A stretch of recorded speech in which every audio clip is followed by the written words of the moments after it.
Science, science science in pajamas. Doo-doo. All right, guys, welcome back. Today we're going to talk about survivorship curves of populations.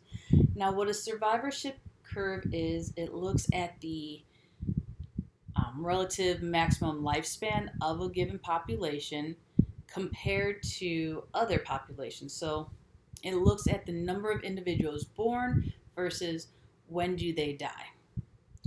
Now, we usually set it up something like this, where the bottom, the x-axis, is a percent of maximum lifespan. So we're looking at the percent that makes it to each, or the number of individuals that make it to a percentage for their lifespan. So let's say an organism has, or a particular species has a lifespan of 5 years. What percentage of the population will make it to 5 years? Is it, only 5%? Is it 50%? Is it 100%? And then we base the y-axis on the number of survivors, and it's usually in a log scale, which is why it goes 10, 100, 1,000. But let's go ahead and take a look at this. Now, there are 3 types of survivorship curves. The first one would look like this.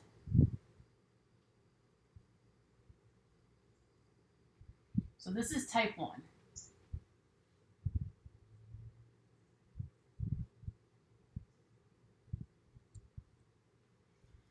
Now, type 1 survivorship, what that means is, notice how this number is very high for most of the beginning.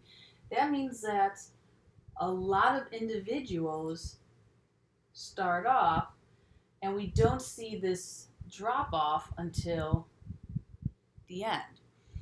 So what that means is only a few individuals are going to make it to not a few. A lot of individuals are going to make it to the maximum lifespan. So notice the number of survivors are very, very high for most of the graph. So that means that a lot of these individuals are going to survive past their younger year, or their juvenile term, midlife, and most of them, maybe not all of them, but most of them will survive to close to the max lifespan. A good example of type 1 would be humans.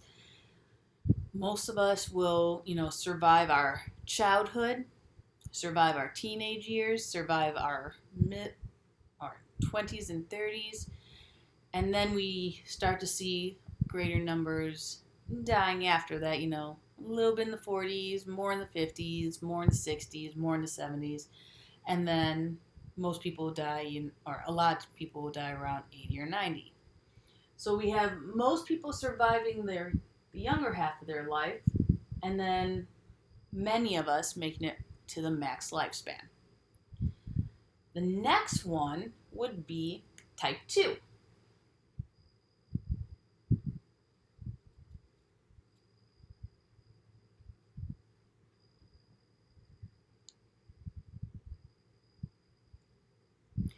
So in type 2, there is a pretty equal chance of survival versus death at any given stage. So you start off here with the maximum or with the highest population, because that includes the births. And then whether it's here or here or here, we see a pretty even slope to that line. And what that means is that there's actually a pretty equal chance for individuals of this population dying young versus dying old.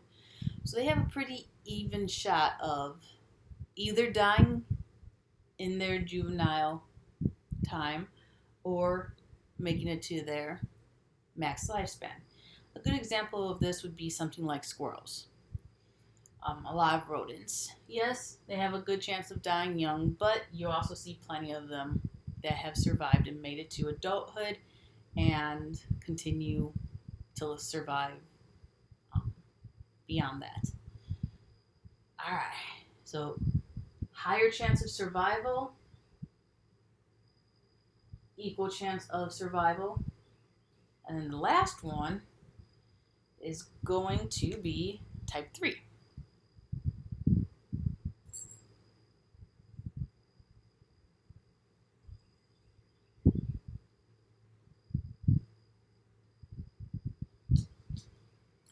So with type 3, notice this immediate drop off in the number of survivors.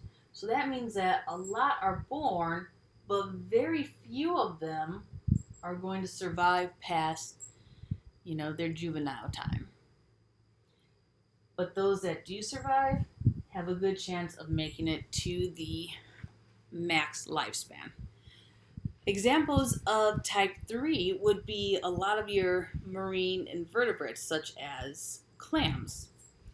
Now, these marine invertebrates, they do what is commonly called the spray and pray method for reproduction.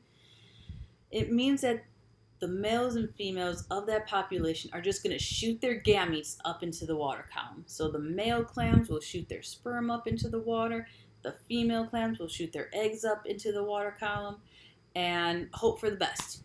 Now, since this is going on at the same time in the same locale, you actually do have a high number of fertilizations. However, a lot of those little fertilized zygotes that become the larva are going to get eaten. So you might have 1,000,000 that are fertilized, but many of the larvae will get eaten, so maybe only 100 make it to adulthood. So again, that's a huge drop off. 1,000,000 fertilized eggs, 100 that make it to adulthood. Because at this point in these organisms, reproduction, it's a game of numbers. And the more offspring that are fertilized, the more eggs that are fertilized, the greater chance that some of them will make it to adulthood. So that's why you see this big drop off. Yes, a lot are born, but very few will make it to adulthood. So again, a lot of your marine invertebrates would be that. Alright, so I hope this kind of helped you to understand the survivorship curves. If you have questions, hit me up in our Google Classroom or through email or actually in class. But yeah, you guys take care, stay safe, and I'll talk to you next time. Alright, bye-bye.